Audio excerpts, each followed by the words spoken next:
So, good morning, girls. Welcome back.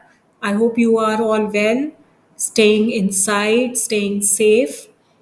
Uh, coming back to our next topic, infancy का chapter हम शुरू कर चुके हैं. पिछले वीडियो में मैंने इन्फेंसी यानी शैशव अवस्था किसे कहते हैं, कौन सा पीरियड होता है ये, और इसके मेजर कैरेक्टरिस्टिक्स या विशेषताएं किस प्रकार की होती है, वो हमने इस चीज़ को डिस्कस किया था. ठीक है, तो अब now come taking this chapter further, हम अपने नेक्स्ट टॉपिक के ऊपर आते हैं. दैट इज कॉल्ड हैजर्ड्स, यानी कि कौन से ऐसे मेजर खतरे हैं या हैजर्ड्स हैं जो कि एक शिशु को फेस करने पड़ सकते हैं जन्म के समय और जन्म के तुरंत बाद.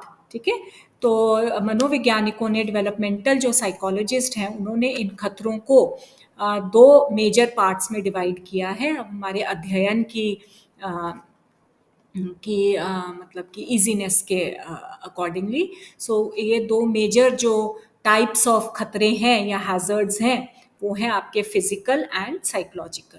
ठीक है, तो फिजिकल हैजर्ड्स को सबसे पहले हम डिस्कस करेंगे कि कौन से ऐसे शारीरिक खतरे हैं जिनका सामना एक न्यूबॉर्न बच्चे को, एक न्यूनेट को करना पड़ सकता है.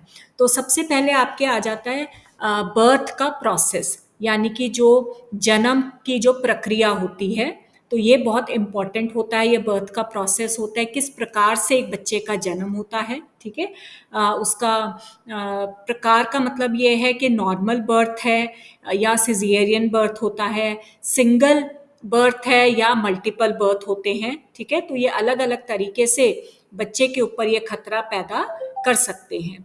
तो जन्म के समय, ये हम सबको पता है, जन्म का समय जो है वो बच्चे और माता, मदर, दोनों के लिए ही खतरों से भरा होता है. ठीक है, जितने ज़्यादा खतरे में मदर है, कहते हैं कि मदर का एक नया जन्म हुआ है.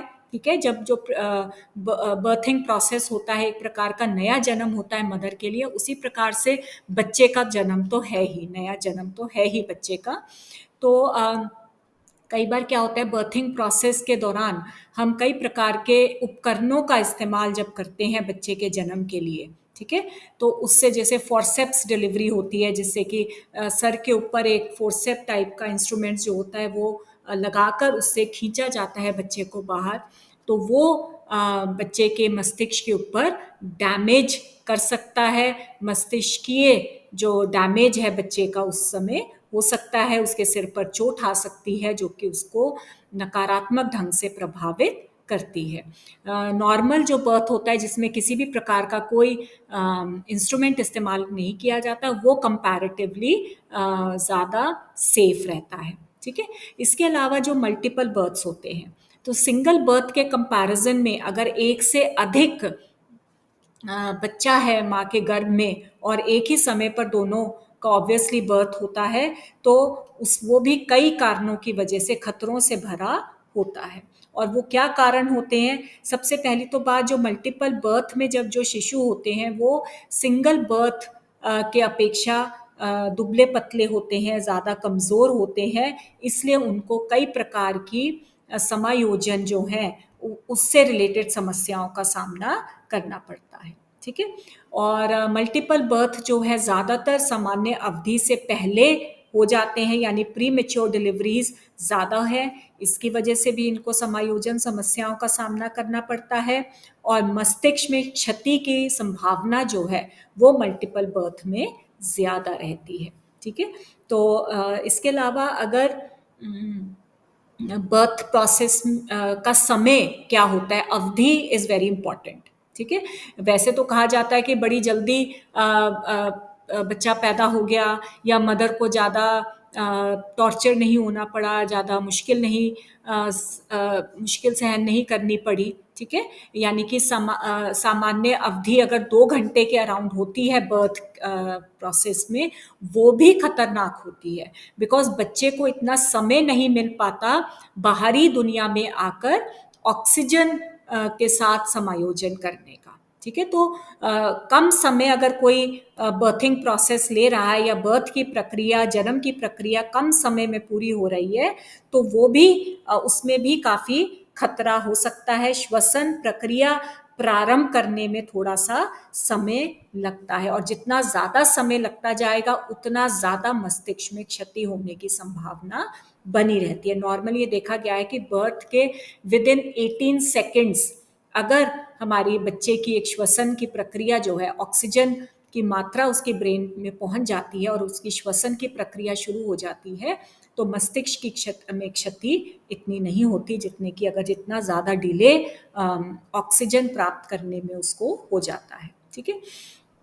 इसके अलावा बर्थिंग प्रोसेस में अगर मदर को पेन किलिंग मेडिसिन जो है, औषधियाँ अगर दी जाती हैं, तो उसका भी नेगेटिव इफेक्ट बच्चे के ऊपर पड़ सकता है। ठीक है। तो ये पहला फिजिकल हैजर्ड था जो कि बर्थ प्रोसेस के ऊपर डिपेंड करता है कि किस प्रकार का हमारा बर्थ का प्रोसेस है। ठीक है। सेकेंड फिजिकल हैजर्ड आ जाता है बच्चे की मृत्यु, शिशु की जो मृत्यु होती है, न्यूनेट मोर्टेलिटी जिसको कहा जाता है।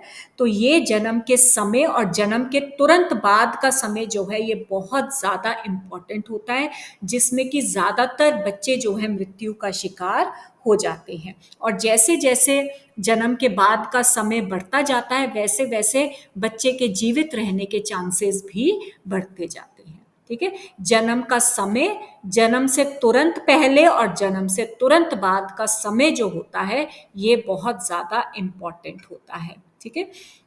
और कई रीजंस हैं जो बच्चे की मृत्यु का कारण बन सकते हैं, जैसे कि प्रीमेच्योर डिलीवरी, ये एक बहुत इंपॉर्टेंट फैक्टर होता है।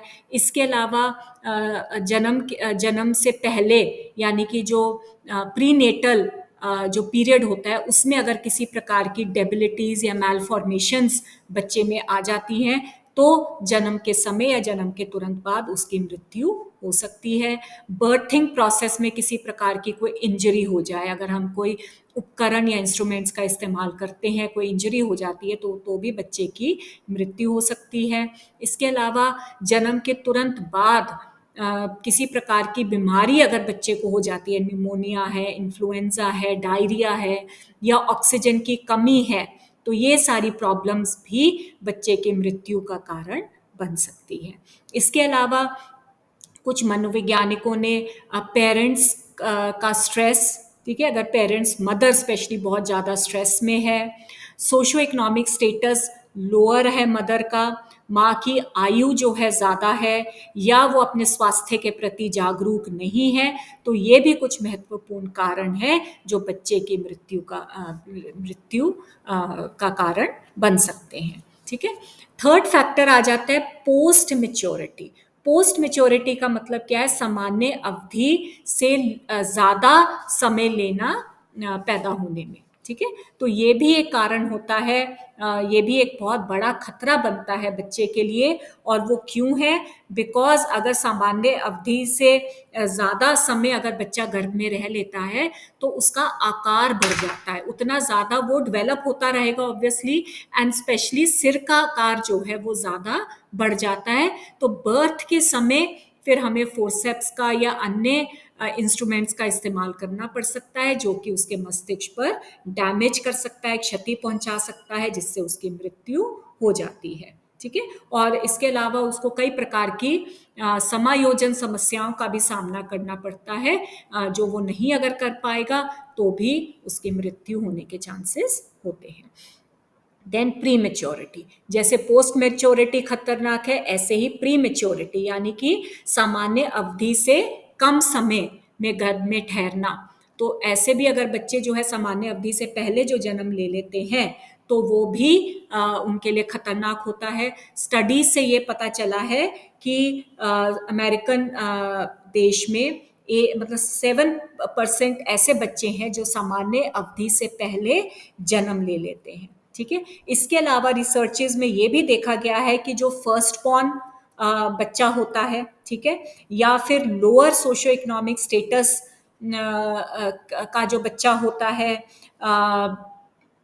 मदर की एज ज़्यादा होती है, या फिर काली प्रजाति से जो यानी कि जो नीग्रोज होते हैं, ये अमेरिका की हम बात कर रहे हैं, वहाँ के रिसर्च की बात कर रहे हैं, तो काली प्रजाति को जो बिलोंग करते हैं या जिन मदर की हाइट छोटी होती है, ठीक है, मल्टीपल बर्थ होते हैं, या फिर मतलब कि तो ये सारे रीजंस ऐसे होते हैं जो कि सामान्य अवधि से पहले बच्चे का जन्म करा सकते हैं। इसके अलावा कुछ रिसर्चर्स ने हमें ये भी कहा है कि मदर अगर कुपोषित होती है, मैल न्यूट्रिशन होता है, किसी न किसी प्रकार की बीमारी से अगर ग्रस्त है, या उसकी अंतस्रावी जो ग्रंथियां हैं, एंडोक्रिन ग्लैंड्स हैं, उनकी फंक्शनिंग जो है वो प्रॉपर वे में नहीं चल रही, या फिर जन्म के समय वो कई प्रकार की पेन किलिंग मेडिकेशंस का, औषधियों का इस्तेमाल करती है, या फिर प्रेगनेंसी के दौरान नशीली दवाओं का, स्मोकिंग का,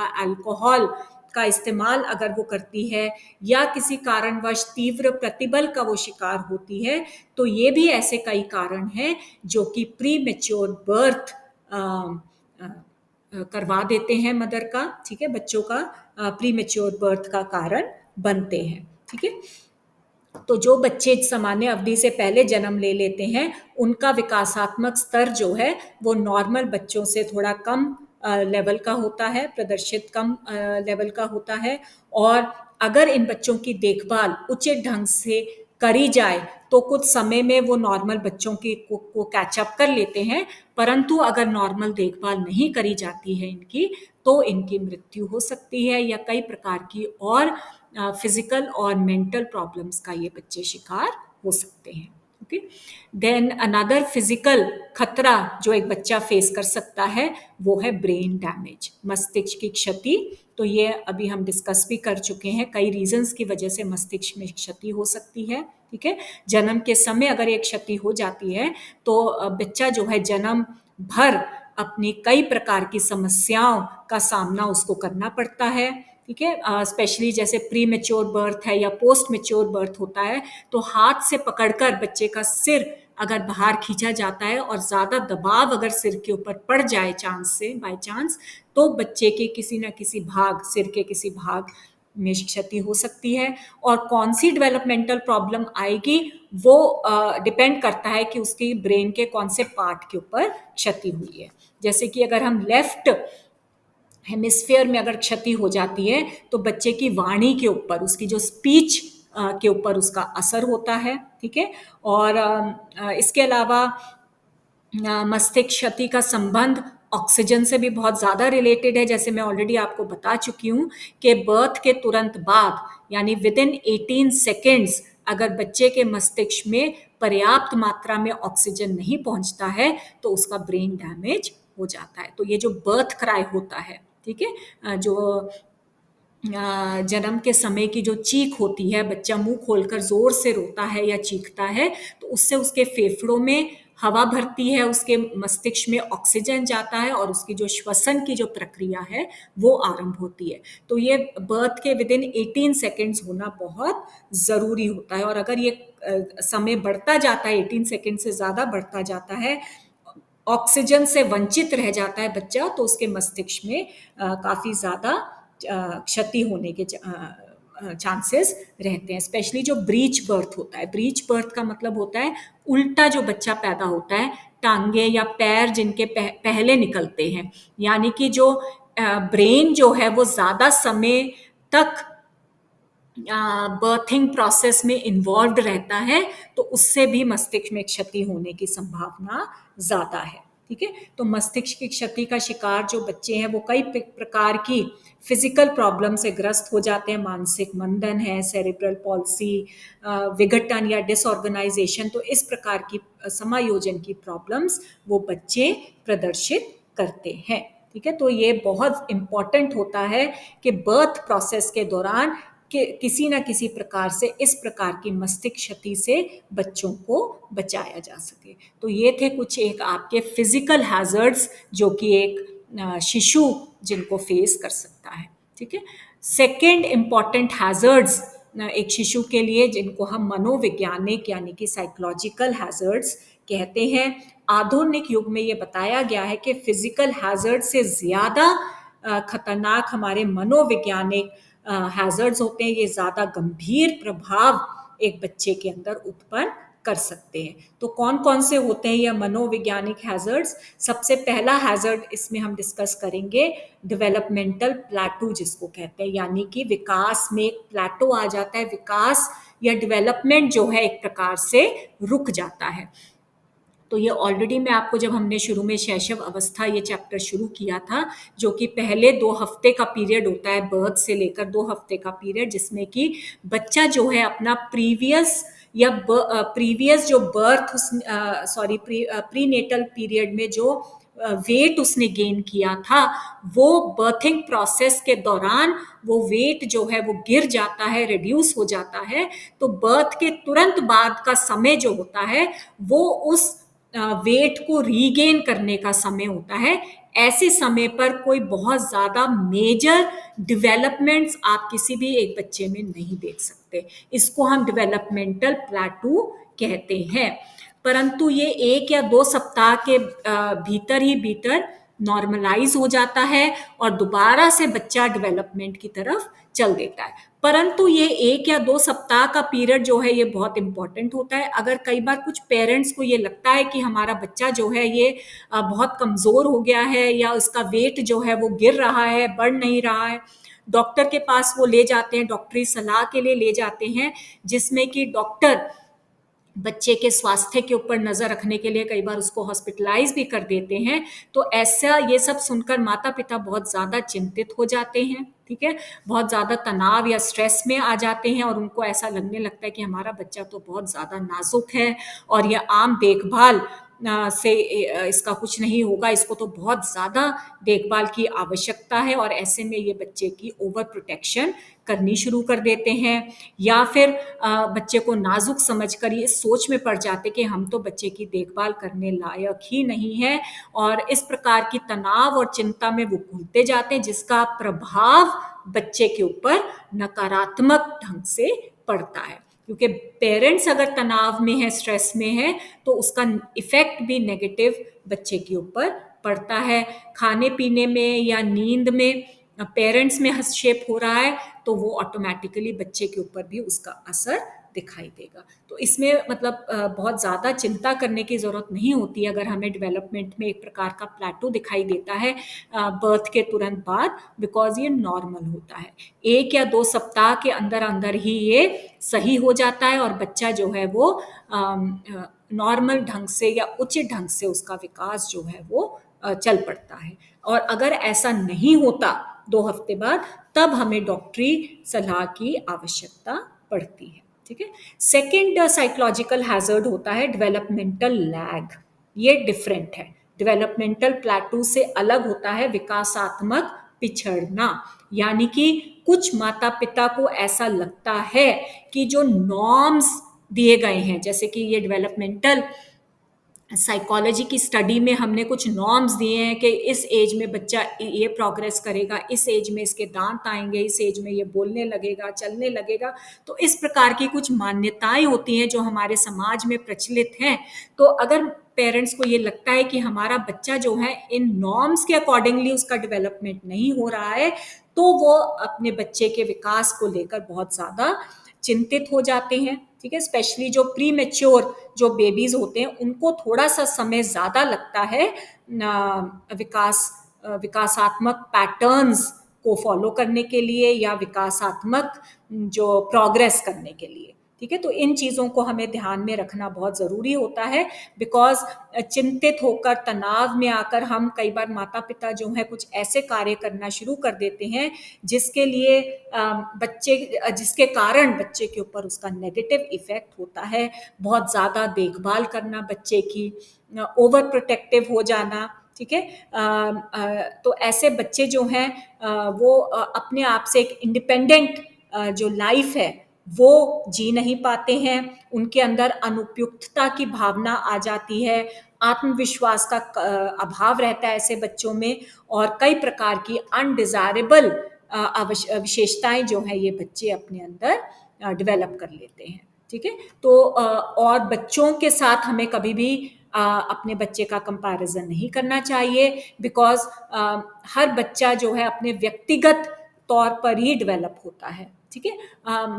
मान लेते हैं कि विकासात्मक मनोविज्ञान में हमें टाइमलाइंस दिए हुए हैं, मतलब कि पर ये कोई एक विशेष या स्पेसिफिक एज का टाइमलाइन नहीं होता, एक प्रकार का अवधि दी होती है। तो वो अवधि जो है वो कुछ एक महीने की भी हो सकती है, कुछ एक दिन की भी हो सकती है। तो हमें एग्जैक्ट इसको फॉलो करने की ज़रूरत नहीं है। और अगर हमें लगता है कि हमारा बच्चा जो है इसको फॉलो, इसके अकॉर्डिंगली डेवलप नहीं हो रहा और हम तनाव में आ जाते हैं, चिंता में आ जाते हैं, बार बार डॉक्टर्स की तरफ भागते हैं, तो उसका गलत प्रभाव पड़ता है बच्चे के ऊपर। क्योंकि जो देखभाल हम नॉर्मल वे में एक बच्चे की कर सकते हैं घर में रहकर, एक तनाव मुक्त होकर, तो वो फिर ऐसी देखभाल वो बच्चे की नहीं हो पाएगी, तो वो और ज्यादा बच्चा पिछड़ता जाएगा। ठीक है। तो एक रिलैक्स्ड माइंड से कॉन्फिडेंटली हमें अपने बच्चे की देखभाल करनी चाहिए। तो वो हो सकता है नॉर्मल बच्चों के कंपैरिजन में थोड़ा लेट से डेवलप हो, तो वो कोई चिंता का विषय नहीं होना चाहिए। ठीक है। थर्ड साइकोलॉजिकल हैजर्ड अराइज होता है असहायपन या हेल्पलेसनेस से। ये तब होता है जब पेरेंट्स जो हैं, स्पेशली मदर, अपने आप को असहाय या हेल्पलेस समझने लगती है और इस काबिल नहीं समझती कि वो अपने बच्चे की उचित देखभाल कर सकेगी। तो ऐसा जब फीलिंग मदर के अंदर आ जाती है, तो बच्चे के ऊपर इसका नकारात्मक प्रभाव पड़ता है। ठीक है। बच्चा जो है कई प्रकार के सीखने के अवसरों से वंचित रह जाता है। ठीक है। किसी भी प्रकार की विकासात्मक जो कार्य है उसमें वो मास्टरी नहीं कर पाता और आगे जाकर कई प्रकार के व्यक्तिगत या सामाजिक समायोजन भी उपयुक्त ढंग से नहीं कर पाएगा। तो कभी भी हमें असहाय या हेल्पलेस अपने आप को नहीं समझना चाहिए। किसी भी प्रकार से जो हमारा जो बिहेवियर जो है अपने बच्चे के प्रति, वो नॉर्मल होना चाहिए। ओवर प्रोटेक्टिवनेस या ओवर संरक्षण जो होता है वो खतरनाक होता है। बच्चे में माता पिता की ना समझदारी की वजह से कई नेगेटिव विशेषताएं, क्रोध है या आक्रामकता प्रकार की जो विशेषताएं हैं वो बच्चों के अंदर विकसित हो जाती हैं, और जिससे कि मदर, पेरेंट्स और बच्चों के बीच के संबंध भी आगे जाकर बिगड़ सकते हैं। ठीक है। तो कभी भी किसी भी मदर को, फादर को अपने आप को हेल्पलेस या असहाय नहीं समझना चाहिए, उसके वजह से चिंतित नहीं होना चाहिए। फर्स्ट बॉर्न चाइल्ड को लेकर हम सबके अंदर कॉन्फिडेंस की थोड़ी कमी होती है, परंतु वो कमी जो है आस पड़ोस में या अपने रिश्तेदारी में जो भी एल्डर्स होते हैं उनसे पूछकर या उनके सपोर्ट के साथ हम अपनी पूरी कर सकते हैं और बच्चे की उचित देखभाल कर सकते हैं। ठीक है। फोर्थ साइकोलॉजिकल हैजर्ड अराइज होता है जब हम व्यक्तिगता या इंडिविजुअलिटी को नहीं समझते। किसी भी बच्चे की इंडिविजुअलिटी इज वेरी इंपॉर्टेंट। ठीक है। हर बच्चा जो है अलग अलग ढंग का होता है, अलग अलग तरीके से विकसित होता है। हमें किसी भी सूरत में अपने बच्चे को दूसरे बच्चों से हीन या इंफीरियर नहीं समझना चाहिए। अगर कोई मानदंडों को या नॉर्म्स को बच्चा नहीं फॉलो करना चाहिए, कर पा रहा है, तो हमें कभी भी बच्चे के ऊपर शक नहीं करना चाहिए। पहले और दूसरे बच्चे में कभी भी कंपैरिजन नहीं करना चाहिए। पेरेंट्स को कभी भी अपने मन में एक्सपेक्टेशंस नहीं होनी चाहिए। जब स्पेशली जब दूसरा बच्चा बॉर्न होता है, तो पहले बच्चे के अकॉर्डिंगली हमें नहीं चलना चाहिए कि जिस जिस माइलस्टोन या जिस एज पर बच्चे ने ये माइलस्टोन हासिल किया है, हमारा दूसरा बच्चा भी उसके अकॉर्डिंगली करे। ऐसा कभी भी नहीं हमें सोचना चाहिए। अगर ऐसा हम करते हैं तो बच्चे के ऊपर एक नकारात्मक प्रभाव पड़ता है इसका। ठीक है। देन नेम्स, जो नाम बच्चे का रखा जाता है, ये भी एक बहुत इम्पॉर्टेंट साइकोलॉजिकल हैजर्ड माना जाता है। ठीक है। जो भी हम नाम अपने बच्चे का रखते हैं वो बहुत सोच समझ कर रखना चाहिए। कई बार क्या होता है कि क्योंकि नाम जो है खिल्ली उड़ाने वाले या एक खिल्ली उड़ाने का पात्र बन जाते हैं। ठीक है। स्पेशली अगर इस प्रकार के नाम रखें जो बच्चे के फिजिकल और साइकोलॉजिकल गुणों के विपरीत होते हैं। ठीक है, उसके एकदम ऑपोजिट होते हैं, बेमेल नाम होते हैं, ऋणात्मक विशेषताओं से जुड़े हुए नाम होते हैं। तो इस प्रकार के नाम हमें बिल्कुल भी बच्चों के नहीं रखने चाहिए। फॉर एग्जाम्पल, अगर कोई दुबला पतला सा बच्चा है और हम उसका नाम दारा सिंह रख देते हैं, उसका नाम हम गजराज रख देते हैं, जो बहुत ही सॉफ्ट स्पोकन बच्चा है, बहुत धीमे बोलता है, और नाम हम उसका गजराज रख दिया। या फिर कोई गरीब घर में बच्चा पैदा हुआ है, नाम हमने उसका किरोड़ी मल रख दिया। ठीक है, तो इस प्रकार के नाम से क्या होता है, बच्चा जो है वो स्पेशली जो चाइल्डहुड स्टेज होती है उसमें और बच्चे जो हैं उस बच्चे की खिल्ली उड़ाते हैं, जिससे कि इसका नकारात्मक प्रभाव जो है बच्चे के ऊपर पड़ता है। ठीक है, अनदर साइकोलॉजिकल हैजर्ड आ जाता है जब पेरेंट्स जो है वो डिप्रेशन या उदासी की स्थिति में रहते हैं। ठीक है, जब कोई भी महिला किसी बच्चे को जन्म देती है तो ऑब्वियस सी बात है कि जन्म के प्रोसेस के कारण वो बहुत ज़्यादा थकावट, बहुत ज़्यादा कमज़ोरी महसूस करती है। फिर बर्थ के बाद बच्चा जब पैदा हो जाता है तो वो सारी सारी रात कई बार बच्चा जगाता है। ठीक है, थोड़े थोड़े समय के बाद उसको फीड देनी पड़ती है, बच्चा रोता रहता है, जिससे कि मदर की नींद जो है वो पूरी नहीं हो पाती है। ऐसे में पिता को भाग दौड़ करनी पड़ती है रात दिन। ठीक है, घर के बाकी के कार्य जो हैं, अगर कोई जॉइंट फैमिली नहीं है या कोई और व्यक्ति नहीं है, महिला नहीं है घर के कार्य करने के लिए, तो पिता के ऊपर वो सारा बर्डन आ जाता है, जो कि नॉर्मली हाउस होल्ड्स में नहीं देखा जाता। तो इसके अलावा बच्चा होने के बाद घर के खर्चे बढ़ जाते हैं, स्पेशली अगर सामान्य रीति से बच्चा पैदा नहीं हुआ है, सिजेरियन बच्चा पैदा हुआ है, तो भी खर्चा बढ़ जाता है। ठीक है, नवजात शिशु के घर आने से जो पति पत्नी का संबंध जो है वो भी थोड़ा सा स्ट्रेसफुल हो जाता है, थोड़ा सा तनाव में आ जाता है। ठीक है, तो ऐसी दशाओं में बच्चा पेरेंट्स जो हैं वो उदासी या डिप्रेशन वाली स्थिति में आ जाते हैं, जिससे कि उनकी अभिवृत्ति उनके बच्चे के प्रति नकारात्मक हो जाती है, जिससे कि बच्चे के ऊपर उसका नेगेटिव इफेक्ट होता है। तो ये सारा जो फैक्टर्स जो हैं ये एक डिप्रेशन या उदासी का कारण नहीं बनना चाहिए, बिकॉज ये सब पेरेंट्स के साथ होता है, और धीरे धीरे जैसे जैसे बच्चा बढ़ता जाता है ये सारे फैक्टर्स जो हैं ये कम होने लगते हैं और हमारी लाइफ जो है वो नॉर्मलाइज होने लगती है। ठीक है, तो हमें इससे तनाव में या स्ट्रेस में नहीं आना चाहिए, और रिलैक्स्ड या कूल माइंड से हमें इस स्थिति को पार करना चाहिए। ठीक है, तो ये थे कुछ आपके मनोवैज्ञानिक हैजर्ड्स जो कि किसी भी बच्चे के ऊपर नकारात्मक प्रभाव डाल सकते हैं। तो physical hazards and psychological hazards, ठीक है, बोथ हैजर्ड्स या दोनों ही इम्पॉर्टेंट होते हैं, बच्चे के ऊपर खतरा पैदा कर सकते हैं। ठीक है, so now we come to the next chapter, next topic sorry, that is adjustments of a neonate, यानी कि कौन कौन सी ऐसी मेजर समायोजन है जो कि एक न्यूबॉर्न बच्चे को करनी पड़ती है जन्म के तुरंत बाद। ठीक है, कोई भी किसी भी व्यक्ति के साथ ऐसा होता है जब नॉर्मल तरीके से हमारे जीवन का कोई पैटर्न चल रहा है और उसमें अगर एकाएक कोई चेंज आता है, कोई परिवर्तन आता है, तो उस चेंज के साथ एडजस्ट करने में, समायोजन करने में हमें थोड़ा सा समय लगता है। ठीक है, तो उसी प्रकार से एक शिशु के साथ भी होता है।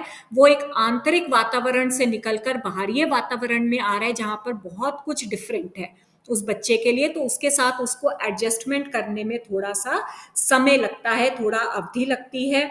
और इन्हीं समायोजन के कारण जैसे जो हमने कहा था कि बच्चे के वेट में थोड़ी सी कमी आती है, या कुछ अन्य डिस्टर्बेंसेस या कुछ अन्य जो मैलफॉर्मेशंस बच्चा जो है वो प्रदर्शित करता है, उसकी बॉडी का टेम्परेचर गिरता है, या उसकी जो विभिन्न और क्रिया तंत्र है, मैकेनिज्म्स हैं बॉडी के, उनमें अनुपयुक्तता आती है या उनमें प्रॉब्लम्स आती है। तो ये लगभग 1 सप्ताह तक ये एडजस्टमेंट्स का जो कार्यक्रम है वो चलता है, और उसके बाद बच्चा जो है वो संगठित व्यवहार जो है वो प्रदर्शित करना शुरू कर देता है। तो जन्म से लेकर जो 1 सप्ताह या 10 दिन का जो समय होता है, ये बहुत ज़्यादा इम्पोर्टेंट होता है, जहाँ पर ये जो खतरे अभी हमने डिस्कस करे, ये बच्चे के अंदर आ सकते हैं, या पेरेंट्स जो हैं वो बच्चे के अंदर इस प्रकार के नेगेटिव इफ़ेक्ट्स जो हैं वो डाल सकते हैं, या ये जो समायोजन जो अभी हम डिस्कस करने वाले हैं,